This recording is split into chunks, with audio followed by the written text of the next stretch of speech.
কয়েকদিন আগে আপনাদের এই জেলার কৃতি সন্তান জনাব তারেক জিয়া ভাইয়ের সাথে আমি কথা বলেছিলাম হোয়াটসঅ্যাপে। ওনাকে জানিয়েছিলাম যে আপনার জন্মস্থান বগুড়া, ওখানে যাচ্ছি। দোয়া চেয়েছেন, আমিও দোয়া করছি আল্লাহ রাব্বুল আলামিন তাকে সহি সালামতে আমাদের এই দেশে যেন আবার ফিরিয়ে আনেন। আমি এই গাবতলী থানায় প্রবেশ করে ওই লোকটাকে খুঁজছিলাম।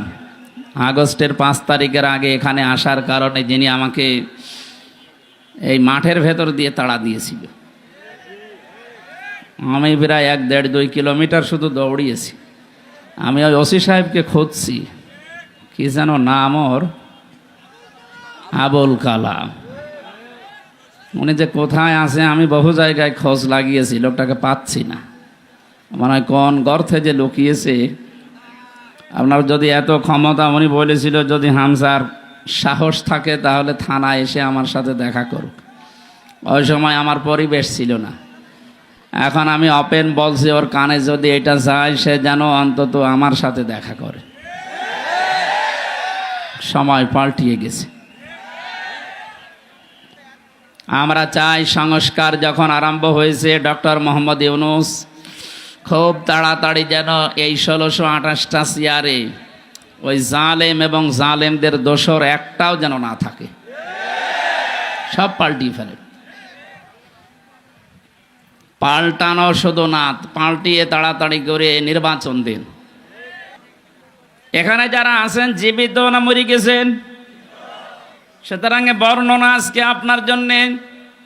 যদিও 15.5 বছরের নিয়মটা অনেকে তুলে দিয়েছিল, কোরআন আপনি পড়বেন বোঝাবেন, পড়েন বোঝান মরা মানুষকে। জীবিত মানুষদেরকে কোরআন শোনাবে ব্যবস্থা করলেই বন্ধ করে দিত। এমনকি এমন সিস্টেম তৈরি করে রেখেছিল 14 জায়গায় পারমিশন নেওয়া লাগবে। ও ছাতা কেউ নেবেও না, কোরআন শুনতেও যাবে না। অলিখিত একটা ঘোষণা ছিল, কোরআন যেন মানুষ শুনতে না পারে।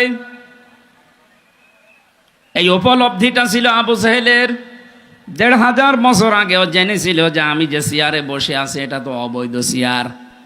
জনগণ যদি মোহাম্মদুর রাসূলুল্লাহর কণ্ঠে কোরআন শোনে আর কোরআন যেটা বলতে চায় ওটা যদি বুঝে ফেলে, তাহলে আমার যে চেয়ার আছে এ চেয়ার থাকবে না।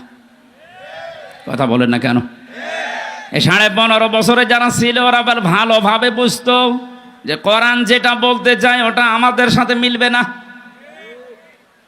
এখানে বিভিন্ন জেলাতে গেলেই বলে হুজুর আমাদের বিরুদ্ধে বলবেন না। আরে ভাই, আপনার পক্ষে বলার মতো কোনো আয়াত তো কোরআনে নেই। আছে? ছাত্রলীগকে নিষিদ্ধ করার পরে অনেকে বলছে না ঠিক হয়নি। ওদের নিষিদ্ধ করার 1000 কারণ আমি জানি। বিশ্বজিৎকে হত্যা মামলায় যে লোকটা আমার সাথে 3 বছর জেলে ছিল, আবরার ফাহাদকে হত্যা মামলার 16 জন আমার পাশে ছিল। ওরা কেন এই কাজগুলো করেছে, কাদের নির্দেশে করেছে, সব এখন আফসোস করছে।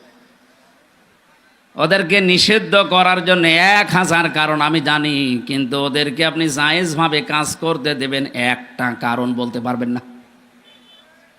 ওরা যে যেভাবে বৈধভাবে দেশে চলবে কোনো কারণ নেই।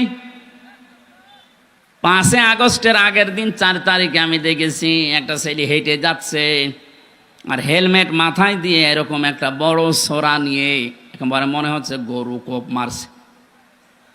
এই দৃশ্য তামাম দুনিয়া দেখেছে। ওই ছেলেটা বেঁচে আছে কিনা আমি জানি না। এরপরও আপনি কোন বিবেকে বলেন যে ওদেরকে নিষিদ্ধ করা ঠিক হয়নি?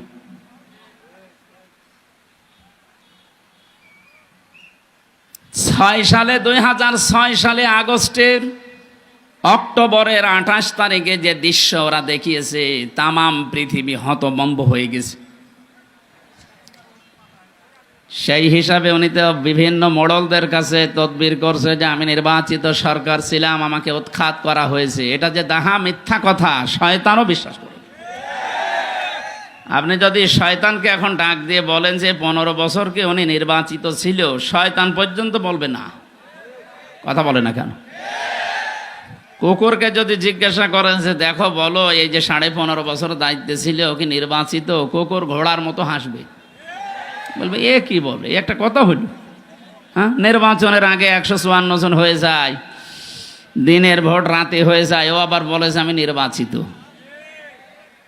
ও আছে তাবাকুম, আল্লাহ বলেন আমি নির্বাচিত করি। এই বগুড়াবাসী, নির্বাচিত করা হয় যে পদ্ধতির মাধ্যমে, ওই পদ্ধতির নাম কি? নির্বাচন। বলেন বলেন বলেন। নির্বাচনের মাধ্যমে নির্বাচিত করা হয়। আমাদেরকে আজকে এলাকায় যত মানুষ আছে কোরআনে কারিম শোনার জন্য আল্লাহ নিজে নির্বাচিত করেছেন।